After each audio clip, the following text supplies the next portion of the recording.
Welcome to another episode of Putting the Pieces Together with Jigsaw Learning. I am joined today by Jeff Thompson, the Assistant Superintendent of Learning and Teaching in Peace River School Division. So hi, Jeff. Thank you for being here with us today. Well, I'm glad to be here. Let's talk a little bit about the systemic approach at the district level to collaborative response. Let's start with, how did you first come to hear about collaborative response? Well, I joined the Peace River School Division team in August 2017 with a lot of previous background in education and a lot of work around PLCs and the like, but I had not actually been familiar with collaborative response. It was a colleague of mine, Alita Plock, who had mentioned to me that she had attended a Jigsaw learning session facilitated by Curtis and felt that it would be a good way for us to move forward to address some of our priorities. So through the conversation, we did link up with Curtis through a telephone call. And from there, I sort of became the point person and then proceeded to move forward so that we would share our thoughts about adopting collaborative response as a vehicle for change at the June Administrators Association meeting, where all of our principals and vice principals were in attendance. Curtis actually joined that meeting, shared with the team, a general overview of collaborative response. And from there, we had very substantial support, which was what we really were intending to achieve. So we had the buy-in from our school-based leaders and took it from there. So that then moved us forward to launch kickoff in August 2018, where Curtis delivered a full day on collaborative response. What is it about collaborative response that encouraged a system approach to its implementation? Well, I'd just like to say this, collaborative response spoke to me in a very substantial kind of way. So I'll say, first of all, the reason I came to Peace River, one of the reasons was when I read a small number of very simple words that said, learning together, success for all.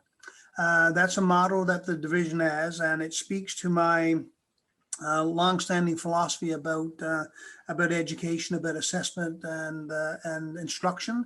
And so what collaborative response does is that it brings a deliberate and intense focus to the forced third question, PLC question.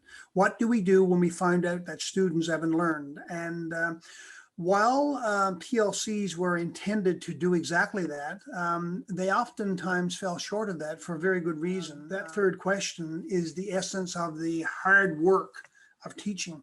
And so while it was in vogue to establish a PLC in the early to mid 2000s, if you weren't on a PLC, you were somehow or another deficient, or there was malpractice, you weren't in vogue with where all other educators were.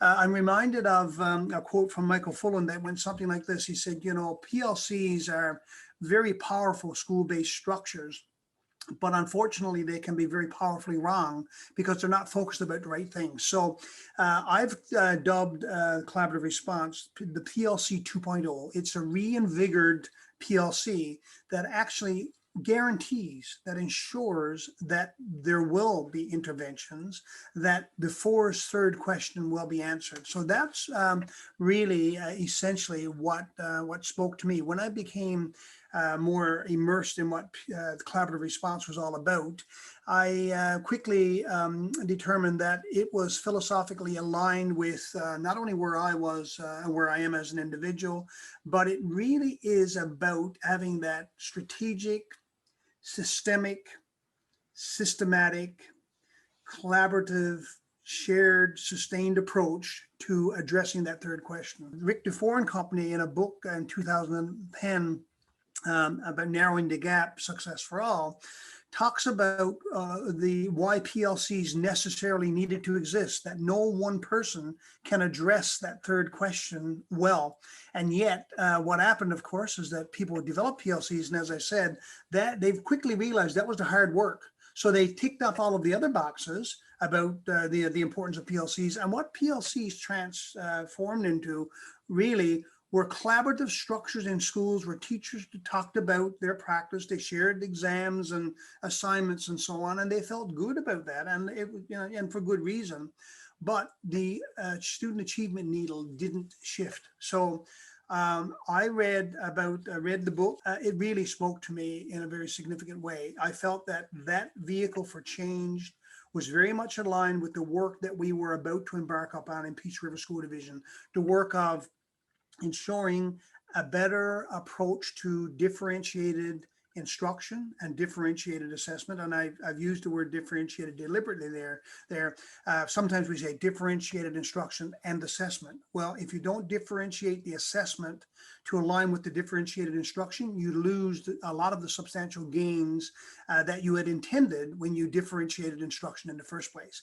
So it was very much aligned, and I was really excited to become a point person for collaborative response and to use it as our vehicle of choice for change within the organization. And how then did you begin to implement collaborative response in Peace River School Division? Yeah, but that's an interesting one because, a lot of the academics would say perhaps, you start slow and you do the slow implementation, do a soft launch and bring people on board slowly. And as one group and organization or one school gains some significant benefit, another school takes notice and they come on board and you move it that way.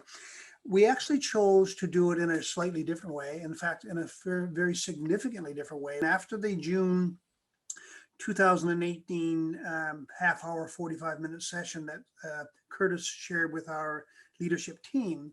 Subsequent to that, we made the decision that we were moving forward full bore with collaborative response for all of our schools, that all schools would become involved, and that, as I mentioned earlier, the August kickoff would be the launching of that, where all teachers and EAs would be in attendance, and we would share, a little bit more about what collaborative response was all about, and so we move forward in that way. Now, I will say though that while we move forward and we, said that all schools will be involved, like a real good teacher, we differentiated the approach. We are working in a manner whereby we recognize some schools were going to be more ready to adopt a collaborative response than other schools. For some schools, it was going to be a much longer journey than for other schools. So one of the themes that we've embraced in this organization is the importance of modeling for others what we expect of them. So we every day expect teachers to differentiate their instructional and assessment practices to meet the needs of the broad range of students within the school. Likewise, at the division level, even though we moved forward with collaborative response, we too recognize that there needed to be a differentiated approach so that the school that's struggling and a little farther behind, not a problem. We're going to put different supports in place for you so that you will catch up in time and get to a spot where collaborative response is functional and making a difference for you. And the front runners, if you will, perhaps the trailblazers, if I could say, use Philip Selesky's term here, they will be much further ahead and we will learn lessons from them. So we went forward in that kind of way.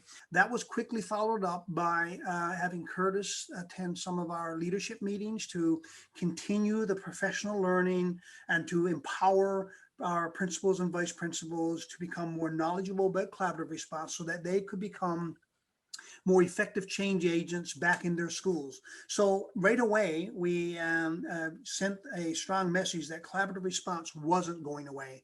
It wasn't going to be the 1 or 2 year wonder. It wasn't going to contribute to the conversation that says, well, if you don't like something, just pretend you do, put your head into your shell, and a year or two later, there will be something new and you'll never have to change. We sent a strong, deliberate message that, we are about change. We have to be in a different spot.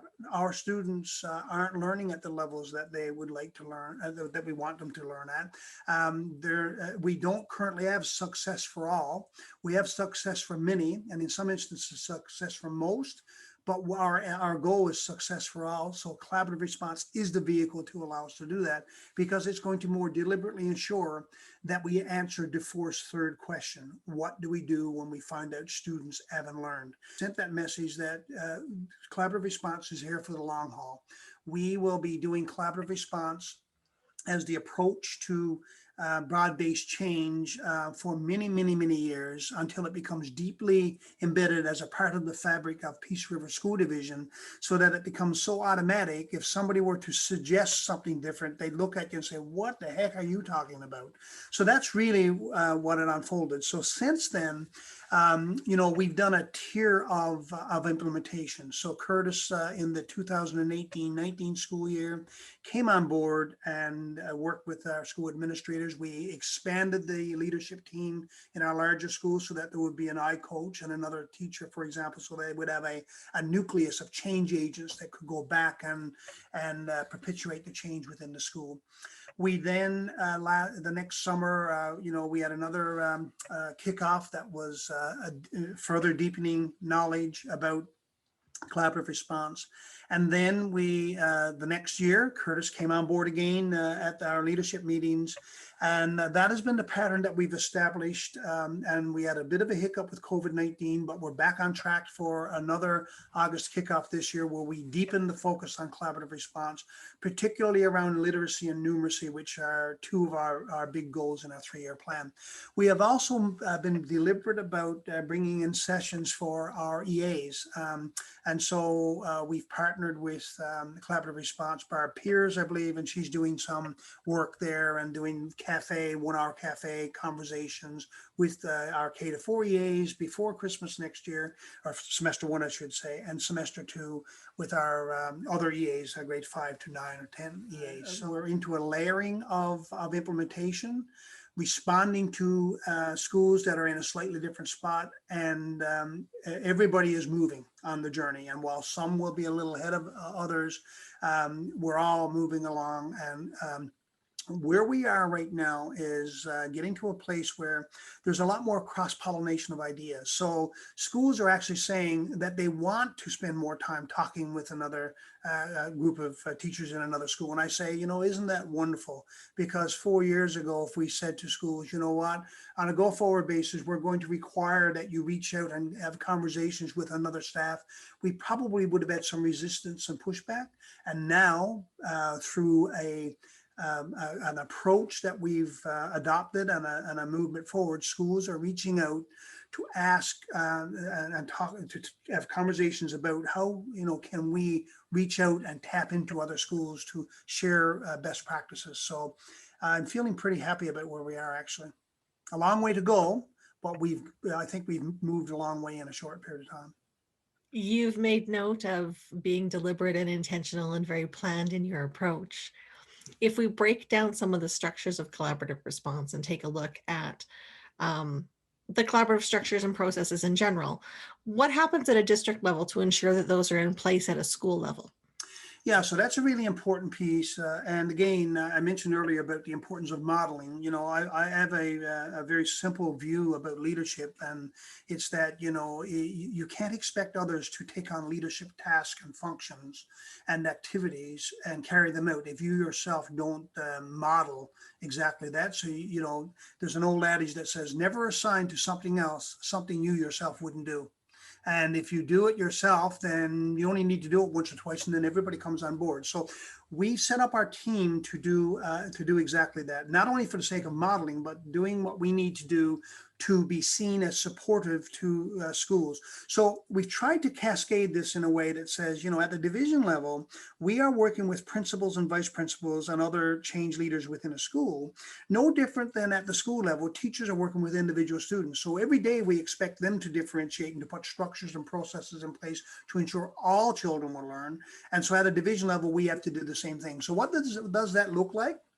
Well, it looks like a number of things. So one thing we deliberately did this year is that we've developed a new 3-year plan, and we've narrowed the focus substantially. In other words, zero in on a smaller number of things and do them well as a basic foundation for success. You build confidence and competence, and then people are willing to reach a little further and go beyond the edges. So our new 3-year plan has a deliberate focus on literacy and numeracy development in an environment that's inclusive and responsive. So those are the inclusive responsive environment pieces, the glue that holds together the literacy and numeracy thrust. We have developed literacy and numeracy frameworks that spell out the essential elements, associated with being a solid literacy teacher and a solid numeracy teacher. In numeracy, for example, we've developed the scope and sequence for grades 4 to 9 so that we can bring about more standardization in our approach to instruction in mathematics, so that all teachers could be teaching on the same general topic at the same time. So when Jeff wants to reach out to Jennifer, he knows that we are at about the same pace versus, people just all over the place with regard to the topics that they choose, and so on. So we've done that pieces, some of those pieces with our literacy and numeracy. We've also taken our education plan and recently developed a template for PD for our administrators. So what we've done is we've taken all of our PD days, our admin association days, and we fleshed out a focus of attention. The area of focus will be. And so what it is developing this template. It's a great organizational structure that when given to administrators, they can look at it and quickly plan their PD for the year. And we've set it up such that our admin association topics, we will provide slide decks and provide PD for our administrators around collaborative response and as the vehicle for change and moving forward. And then the following Monday, because the admin association meeting is on a Wednesday, the following Monday is a school-based PD day. Administrators can take that those slide decks and the new knowledge that they've gained, and with confidence share that at their site-based PD day. So it's the idea of deeply doing a deeper dive and ensuring a deeper penetration of collaborative response thinking and doing, from, we move from the administrative level, the leadership level, to the school-based level. We move that piece forward. We've also done some work in developing Continuum of Support. And so the Continuum of Support, in 4 domains: the academic, the attendance module, or domain, behavior, and mental health. And I'm very proud of the work that was done there. It's anchored in the TQS expectations, the competency expectations. And, we have the universal continuum of support. Then we have, tier 2, the classroom level, and then tier 3, tier 4. And it spills out the considerations that the teacher needs to give. And I quite like the checklist that's there, because before you move to saying, oh, we need to have, Fred Flintstone needs to move to tier 3 now, the question that gets asked is, have you tried everything in tier 2? And have you spent 2 to 3 or 4 weeks waiting to see if it's effective? So it really is a nice accountability feature that it says to teachers, before you move into the mindset or the headspace of saying, oh, this child has learning difficulties, I now need to move him or her to somebody else's responsibility. We pause and say, you know what, all children are my responsibility. And my objective is to keep them in my classroom for as long as I can, providing the quality supports that I am trained to give.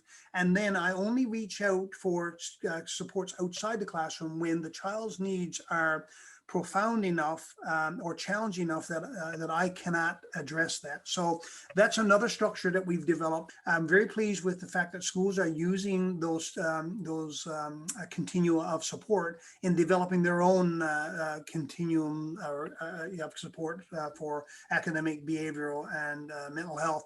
And on that note, a number of schools have actually reached out and they've partnered. So Jennifer Ferguson's school decides that they're going to do universal supports for literacy, and Jeff Thompson's school decides, well, we'll do it for numeracy and K to 6, and we'll share back and forth. Now that level of sharing is not right where we want it to be yet, but we've certainly made some very nice gains in that regard, I must say, and I'm very happy about that.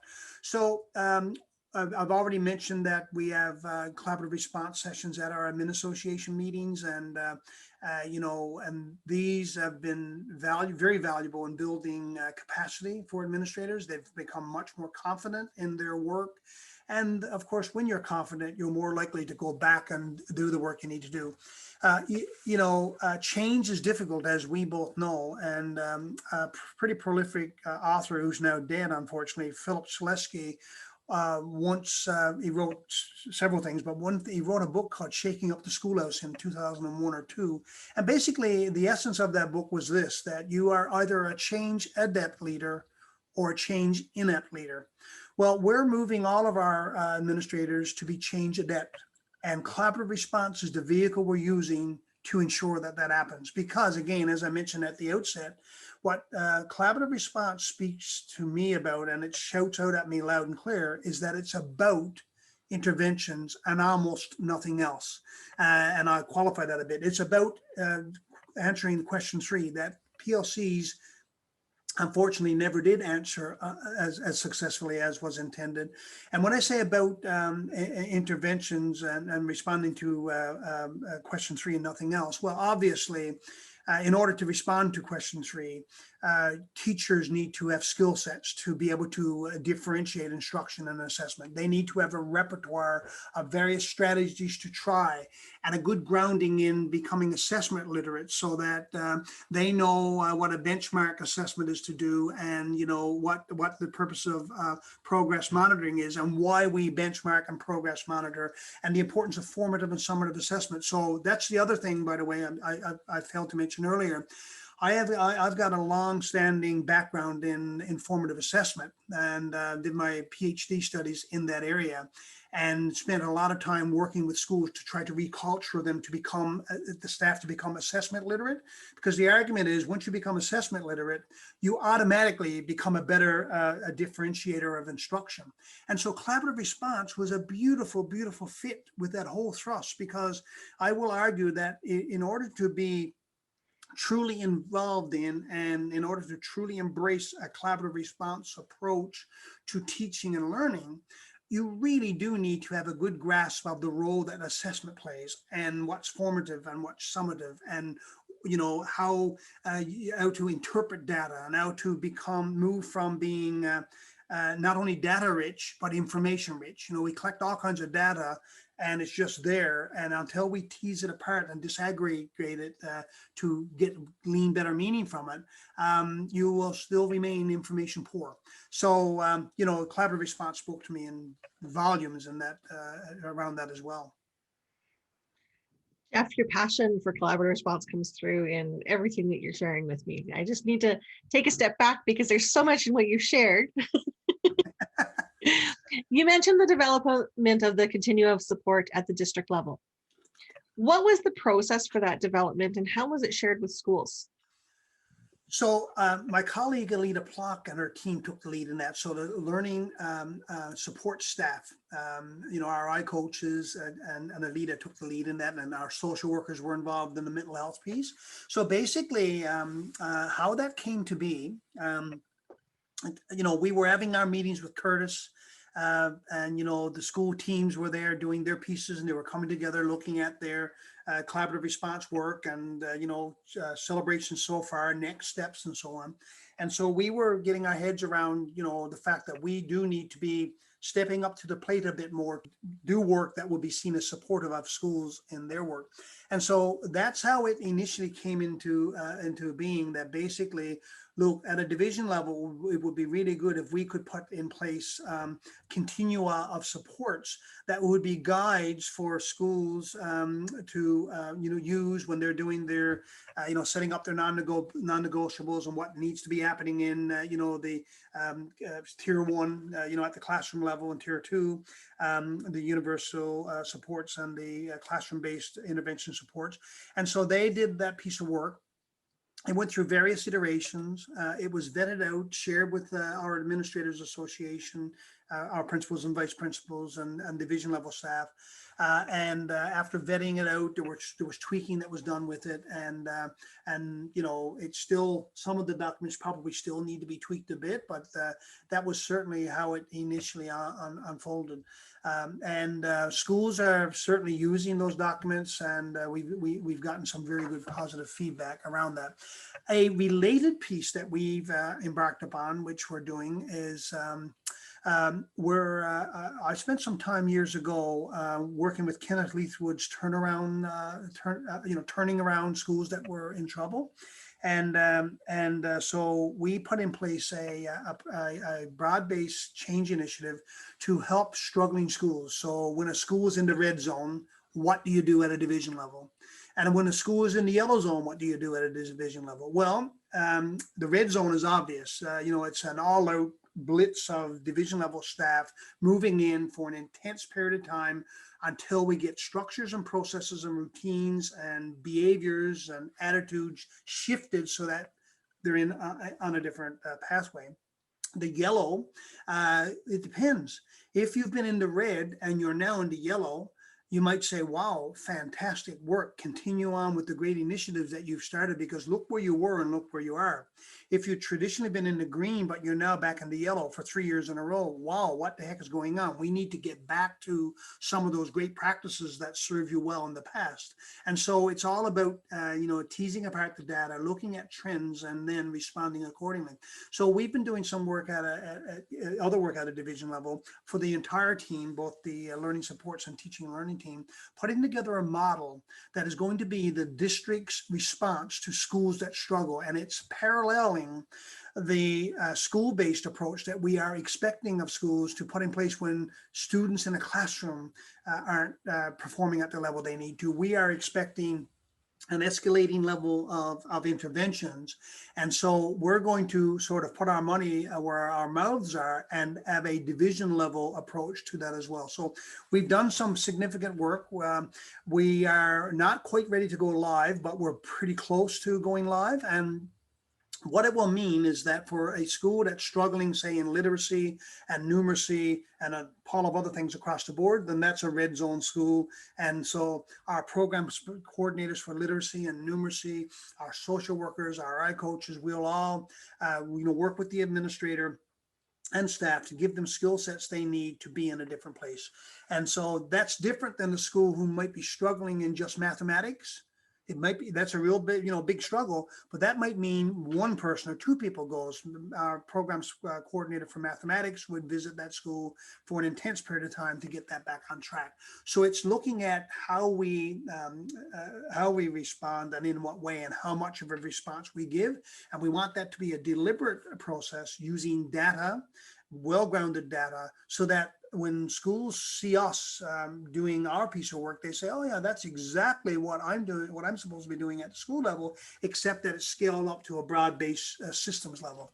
So that's the other piece of work that we're doing around structures at a system level that can help shape and bring a finer point to the collaborative response work at the school level.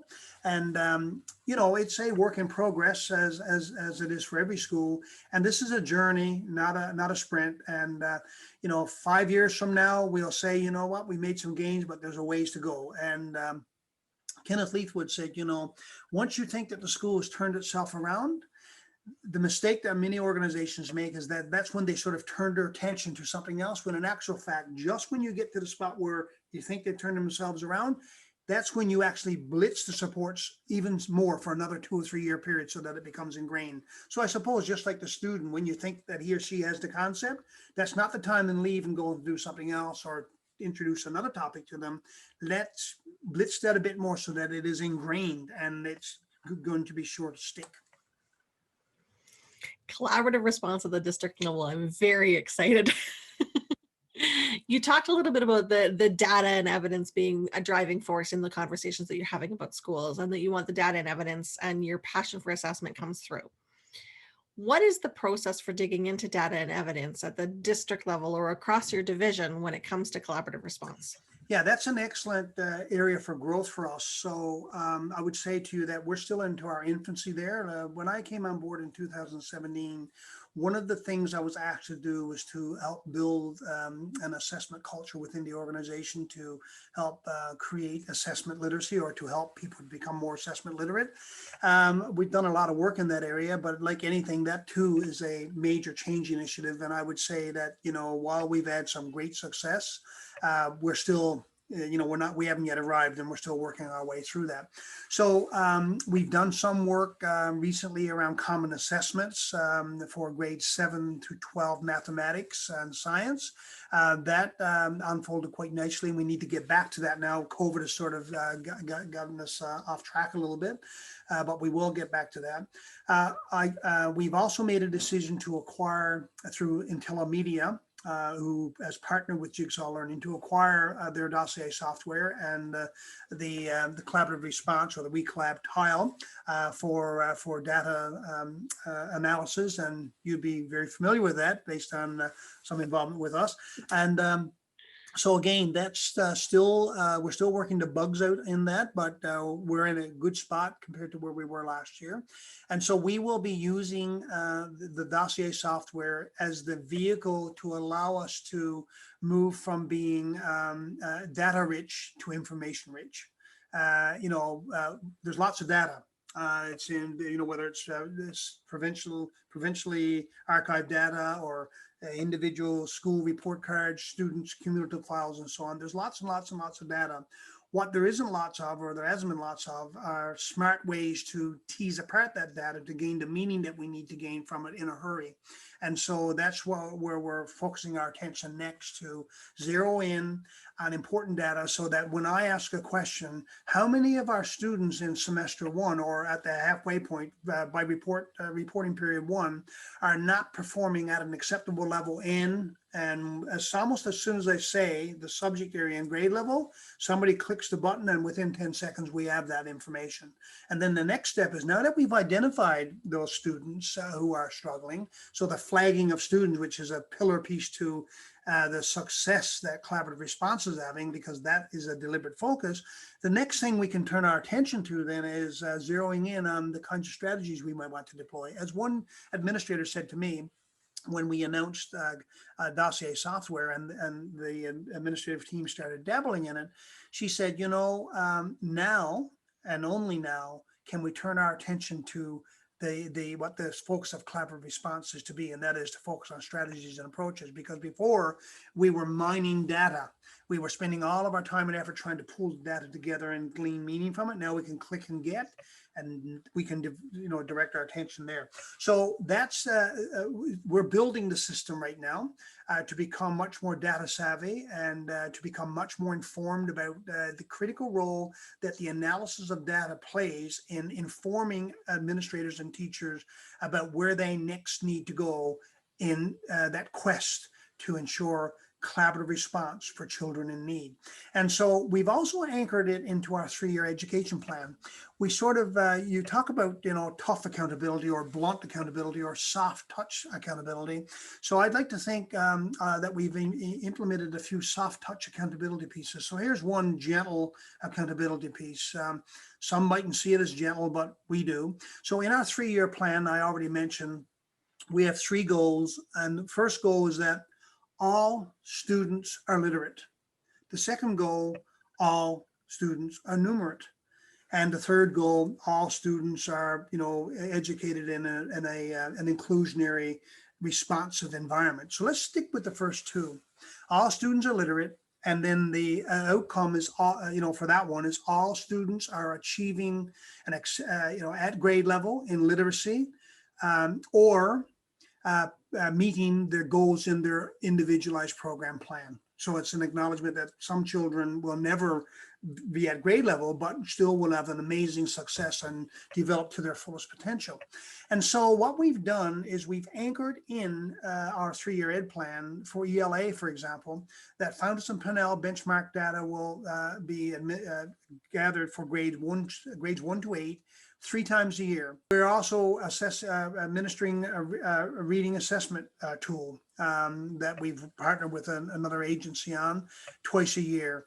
We're developing, modeling off the HLAT from Edmonton Public, but we've developed our own writing assessment tool that we're going to administer a couple of times a year.